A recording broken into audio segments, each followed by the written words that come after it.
ఇప్పుడు winter season కదా madam, diabetics ఎలాంటి జాగ్రత్తలు తీసుకోవాలి, ఎలాంటి ఫుడ్ తీసుకోవాలి? సూప్స్ అని వేడివేడిగా బజ్జీలు అవి ఇవి తినాలనిపిస్తూ ఉంటుంది ఈ సీజన్లో.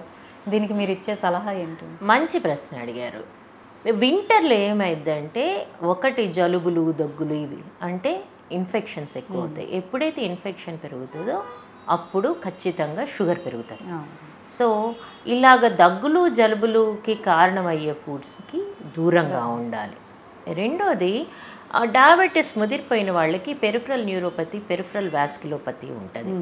యాజ్ సచ్ చలిగా ఉంటుంది. ఆ చలి ఎంత చలి అన్నది కూడా వాళ్ళ కాళ్ళకి తెలియదు. కాబట్టి వాళ్ళు ఆ ఎక్స్ట్రీమిటీస్ని కొంచెం గోరువెచ్చగా ఉంచుకునే ఇలాగా సాక్స్ వేసుకుని తిరగటం అన్నది చాలా ఇంపార్టెంట్ డయాబెటిక్స్లో వింటర్స్లో. ఆ తర్వాత ఏ సీజన్ అయినా కూడా ఖచ్చితంగా ఈ హై గ్లైసిమిక్ ఫుడ్ బజ్జీలు ఇవన్నీ హై గ్లైసిమిక్ ఫుడ్ అని మనకి ఈ పాటికి తెలుసు. అది ఏ సీజన్ అయినా కూడా తినకుండా ఉండటం అన్నది చాలా ఇంపార్టెంట్.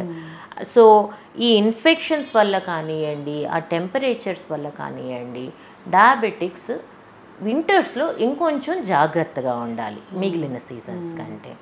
అదొక్కటే కాకుండా డయాబెటిక్స్ ఏంటంటే చల్లో నడిచేస్తే అంత ఒక రకమైన మిస్కన్సెప్షన్స్ ఎప్పటికప్పుడు వస్తూ ఉంటాయి. బేసిక్గా ఏంటి, మసిల్స్ పట్టేస్తాయి చలికి. సో వాళ్ళు చాలా జాగ్రత్తగా రఫ్గా ఉండకుండా, డయాబెటీస్ అన్నది అన్కంట్రోల్డ్ డయాబెటీస్ ఉన్నవాళ్ళు అస్సలు ఏమాత్రం రఫ్గా ఉండకుండా ఇట్లాగే ఉండాలి అనే మొండితనానికి పోకుండా వాళ్ళ షుగర్లు ఎప్పటికప్పుడు చెక్ చేసుకుంటూ, ఎక్కడ వాళ్ళ మజిల్స్ పట్టేసి లేదా ఇన్ఫెక్షన్లు వచ్చి ఇన్ఫ్లమేటరీ మార్కర్స్ పెరిగి లేదా వాస్కులేచర్ కూడా కొంచెం కూర్చుంచిపోతుంటుంది, చలికి పట్టేస్తూ ఉంటుంది. ఆల్రెడీ వెజల్స్ పాడవుతాయి అని చెప్పాను. కాబట్టి కాస్త యాక్టివ్గా ఉంటూ కూర్చున్న చోటే కూర్చోకుండా వాస్కులేచర్ రక్త సరఫరా జాగ్రత్తగా ఉండేటట్లు చూసుకుంటూ ఈ జాగ్రత్తలు అయితే బేసిక్గా వింటర్స్లో పాటించాలి. మన వింటర్ కూడా ఇటు సౌత్లో వింటర్ అన్నా పర్లేదు, కానీ నార్త్లో వింటర్స్ మాత్రం ఇంకా ఎక్కువ జాగ్రత్త తీసుకోవాలి. మేమేమి అడ్వైస్ చేస్తామంటే గోరువెచ్చటి నీళ్ళతో స్నానం చేసి పడుకోండి అంటాం రాత్రి పడుకునేటప్పుడు. మొండిగా చన్నీళ్లతో స్నానం చేయొద్దు. ఎందుకంటే ఇందాక చెప్పినట్లు మామూలుగానే చలికి మస్కులేచర్ వాస్కులేచర్ కాంట్రాక్ట్ అవుతాయి. ఇంకా చన్నీళ్ళ స్నానాలు అవి చేస్తే ఇంకెక్కువ కాంట్రాక్ట్ అవుతాయి అన్నమాట.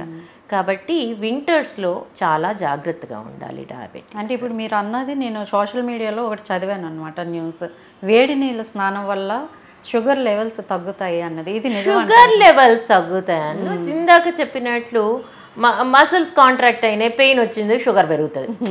అట్లా బ్లైండ్గా చూడొద్దు దేన్ని కూడా. ఆ రోజులు పోయినాయి, ప్రతిదానికి దీని వెనక లాజిక్ ఏంటి. ఇదే సోషల్ మీడియా చూద్దాము.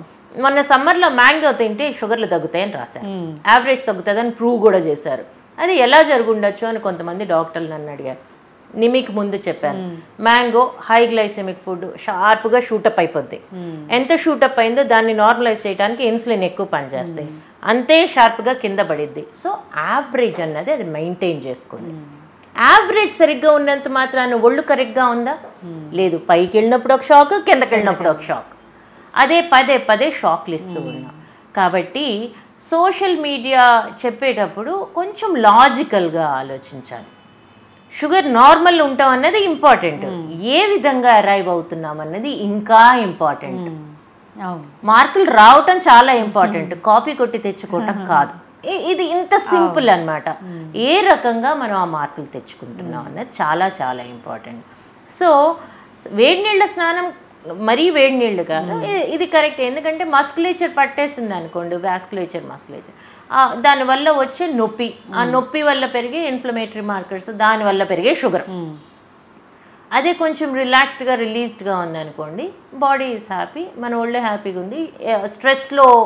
స్ట్రెస్ని కాంపెన్సేట్ చేయడానికి షుగర్ పెరగదు, షుగర్ పెరగకపోవటం వల్ల నార్మల్గా ఉంటుంది అన్నమాట.